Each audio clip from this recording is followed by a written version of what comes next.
Bonjour et bienvenue en Guadeloupe. Eh oui, l'équipe de Miroir Créole a prolongé son séjour sur l'île aux Belles Eaux pour vous proposer un nouveau défi mode avec une jeune Guadeloupéenne aux multiples talents. Allons tout de suite à sa rencontre.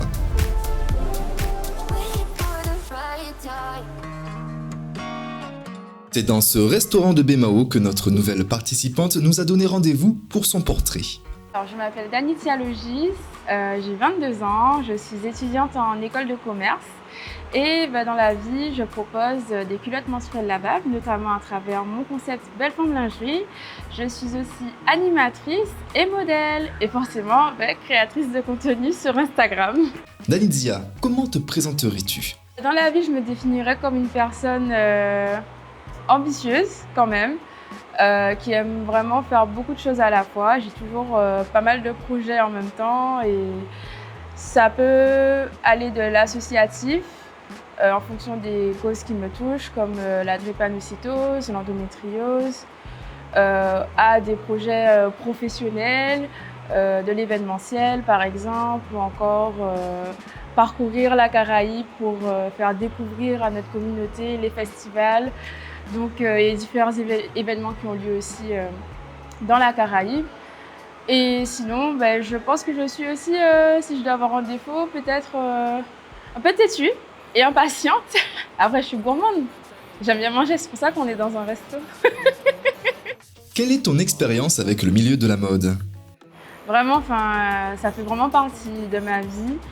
Ma maman, elle est très stylée déjà, donc je pense que c'est de famille. Ma mamie aussi d'ailleurs, même oui, c'est vraiment de famille. J'ai commencé mes premières élections de Miss à l'âge de 14 ans. C'était Miss Jardin d'Essai, mon lycée.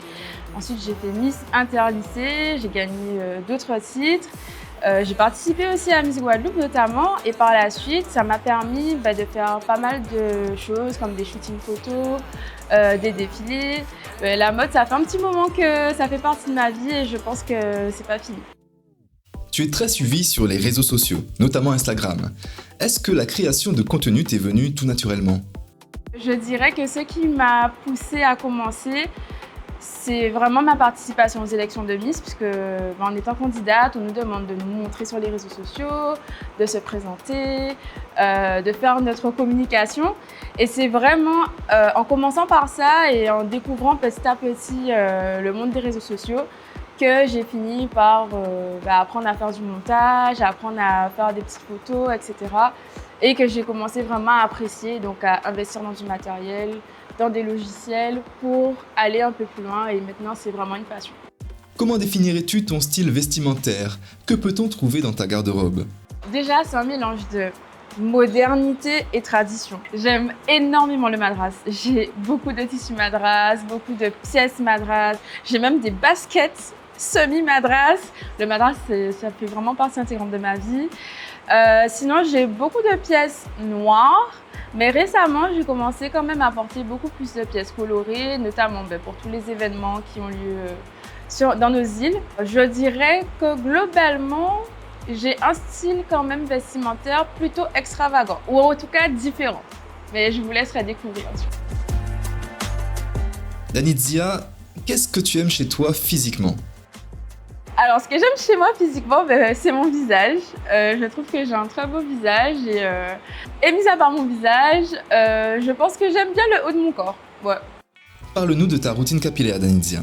J'aime énormément changer de tête. J'ai tout le temps une tête différente, donc c'est vrai que je fais souvent des maris-têtes, mais j'aime aussi avoir mes cheveux naturels, libres, donc en afro. Je peux aussi porter des perruques, poser des laces. Je peux avoir des tresses, des fausses locks, des choux, des nattes. Donc ça dépend, on va dire, de ce que j'ai à faire au quotidien, de ce qui vient à moi et surtout de comment je me sens et comment j'ai envie d'être aujourd'hui, voilà, tout simplement. Concernant le maquillage, tu es capable de te maquiller seule? Pour le maquillage, je me maquille toute seule, vraiment, la plupart du temps. J'ai appris petit à petit, toujours à travers les élections de Miss, mais il est vrai qu'à un moment, j'ai vraiment voulu aller plus loin. J'ai eu l'occasion et l'opportunité de prendre des cours avec Émilie Lapulie et vraiment, ça m'a énormément servi parce que maintenant, je peux être autonome, Néanmoins, je ne suis pas maquillée tous les jours, non. Il y a des jours où je n'ai pas envie de me maquiller, que j'ai vraiment envie de sentir ma peau, mon visage. Donc du coup, si je me maquille, c'est soit par plaisir ou si j'ai vraiment un projet en particulier, mais vraiment pas par obligation. Dany Dia, qu'est-ce qui t'a motivé à relever le défi mode de Miroir Créole? C'est vrai que j'ai pas beaucoup de temps de regarder la télé, mais ça fait partie des émissions que j'aime bien regarder.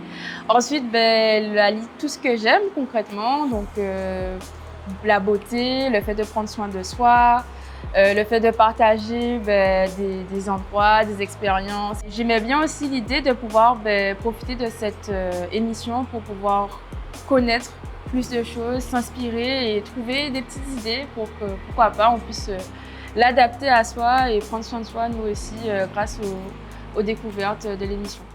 Que penses-tu pouvoir apporter à nos téléspectateurs et à nos téléspectatrices?